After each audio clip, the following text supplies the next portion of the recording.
There are two takeaways of note from the president's departure speech for Jakarta, Indonesia this afternoon at the Villamor Air Base in Pasay City. First, his instructions to take care of the rice traders and retailers inadvertently marginalized by his rice price capping executive order number 39 and his vow to put his co-ASEAN leaders on notice on China's worsening behavior in the West Philippine Sea. Our Rod Lagusad has the full report. Before President Ferdinand R. Marcos Jr. left for Jakarta, Indonesia this afternoon for the 43rd ASEAN Summit and related summits, he said that the rice retailers who were affected by the price cap on rice following its price increase will receive assistance. The president said the government understands the situation of rice retailers affected by the order, especially those who brought their supply on higher prices and are forced to sell at lower. Sa kasalukuyan, ang ating DTI, ang ating Department of Agriculture, ay gumagawa ng listahan ng ating mga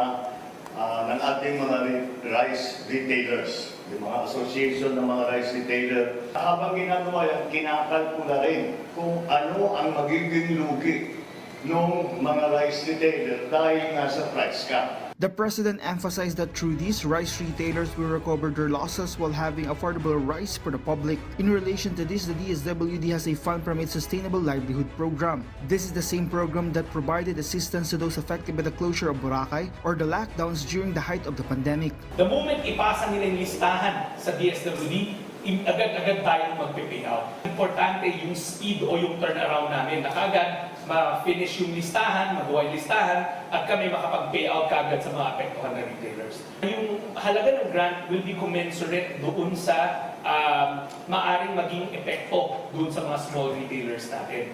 Gatchalian said that the program is a stopgap measure to ensure that retailers will not be much affected. DSWD will coordinate with DTI and DA immediately for the required list. Meanwhile, according to the president, the increase in the price of rice is caused by smugglers and hoarders. Because of this, the campaign against them will continue. The president clarified that the price ceiling on rice is only temporary. Maano na tayo ng palay dito sa Pilipinas, tapos na ang season.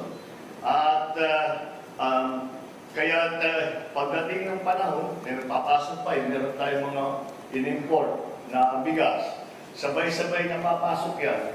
Pakikita, basta ilalagay namin, dadali natin sa palengke. He stressed once there is enough supply, there's no reason for the price of rice to increase further. Meanwhile, in his pre-departure speech at the Villamor Air Base, President Marcos said his participation will highlight the advocacy of the country in promoting rule-based international order, including the issue in the South China Sea, strengthening food security, calling for climate justice, protection of migrant workers, measures against human trafficking, and tapping the potential of digital and creative economies. The president added that the summit is a good opportunity for cooperation with the countries of Australia, Canada, India, China, Japan, Korea, US, and with the United Nations on trade and investments, climate action, food security, clean energy, and maritime cooperation.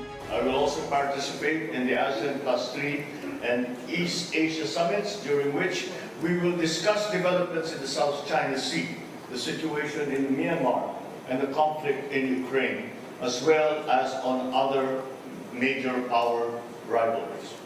I will also take the opportunity to meet the bilateral partners at the sidelines of the ASEAN Summit to advance cooperation that will benefit our national priorities. The 43rd ASEAN Summit and related summits will run from September 5 to 7. Rod Lagusad for the Nation.